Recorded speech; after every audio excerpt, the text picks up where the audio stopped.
Et avec nous ce soir sur ce plateau, Jacqueline Giffard. Bonsoir à vous. Bonsoir, Kessie. Merci d'être avec nous. Merci. Jacqueline Giffard, un visage, un nom bien connu en Guyane. Vous avez entre autres été présentatrice de la Tranche Info sur RFO Guyane. Vous avez entendu les réactions recueillies par nos reporters aujourd'hui. Votre réaction à vous? Elles sont très justes et je les partage pour la plupart. Et c'est vrai que les femmes doivent obtenir d'abord, à mon avis, leur autonomie financière. À partir du moment où elles sont indépendantes financièrement, qu'elles dépendent de personne, surtout pas d'un homme, elles vont évoluer dans la société et on reconnaîtra un peu leurs capacités et ça sera normal. D'ailleurs, il y a des femmes qui sont chefs d'entreprise. Certaines sont très bien notées, d'autres disent qu'elles sont encore considérées comme inférieures. Mais je pense que ça vient avec l'évolution. Les femmes, elles se battent, comme disait cette dernière personne que vous avez interrogée. Elles se battent et il faut qu'elles continuent à se battre. Justement, vous parliez de la place de la femme dans la société. Dans l'ensemble, la société guyanaise semble évoluer dans le bon sens. Selon l'INSEE, sous l'effet des lois en faveur de la parité des 20 dernières années, le nombre d'élus femmes augmente, mais encore peu de femmes accèdent aux fonctions de pouvoir. Vous parliez de chef d'entreprise, par exemple. Est-ce que cela vous surprend aujourd'hui encore? Ça ne m'étonne pas parce que c'est assez archaïque comme société. Et il y a encore beaucoup de gens, même des femmes, qui trouvent que des femmes qui sont maires ou présidentes d'assemblée, ainsi de suite, c'est pas leur place. Vous avez vu quand Ségolène Royal s'est présentée à la présidentielle, on lui a dit qui va élever les enfants, qui va s'occuper des enfants. Vous voyez un peu le niveau archaïque de ces gens. Et donc c'est aussi aux femmes, vous le disiez, les femmes de doivent se lancer le défi. Ah oui. Elles doivent se soutenir. Ce qui n'est pas toujours le cas, hélas. Elles doivent se battre, se soutenir. Et s'il y a plus de femmes qui votent que d'hommes, et elles ne votent pas pour les femmes. C'est dommage. Mais le jour où elles prendront conscience de l'importance qu'elles ont dans la société, là, vous verrez que les choses changeront. À quand une femme présidente en France, par exemple? En France, je ne sais pas, ils sont un petit peu en retard. Mais... Et en Guyane, par exemple, à la tête de la CCG?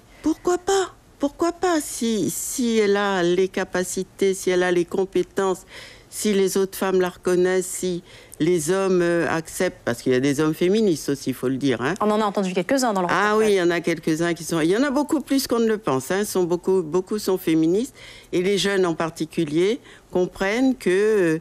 une femme n'est pas seulement un bourreau de travail, ni la maman à la maison, ni à faire le ménage, parce qu'elles font 2 journées en une, hein, pratiquement. 2 journées en une? Enfants. Ah oui, pratiquement. Hein. C'est certainement ce que vous faisiez, vous aussi, pendant très longtemps. Je vous propose moi, de j'ai eu de la chance, j'avais un mari qui s'occupait bien des enfants.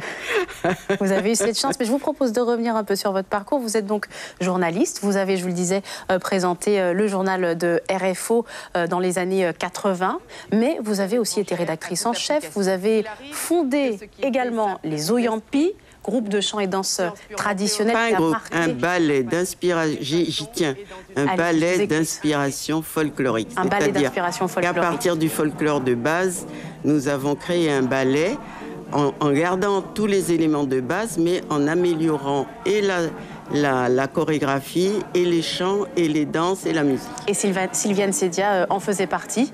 Voilà, elle a commencé avec nous, elle a commencé à écrire des chansons, on les a présentées, elle les a chantées avec les Oyampi, et après, c'est parti, elle a fait la carrière qu'on lui connaît. Mais donc vous, Jacqueline Giffard, vous êtes en quelque sorte une pionnière avec votre histoire et ce parcours que vous avez laissé derrière vous?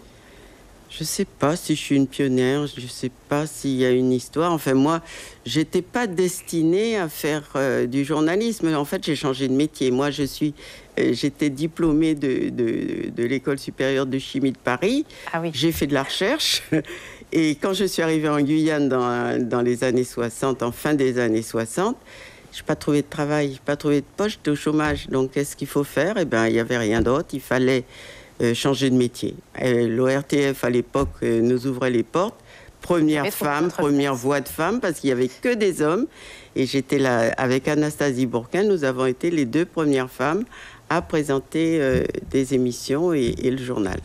Très rapidement, quel message voudriez-vous laisser ou offrir aux filles et aux jeunes femmes aujourd'hui, à la veille de cette journée des droits des femmes? Quel message, mon Dieu. Je ne les ai pas suivis, je ne les ai pas vus évoluer pendant 20 ans puisque je n'étais pas là. Mais le peu que j'ai vu, les rares que j'ai rencontrés, elles en veulent. Elles en veulent. Il y a quelqu'un qui m'a dit, nous là, nous debout. Alors, mesdemoiselles, mesdames, choisissez votre carrière, choisissez et ne vous laissez pas faire. Ce que vous avez dans la tête, ce que vous avez envie de faire, allez jusqu'au bout de vos projets et vous réussirez.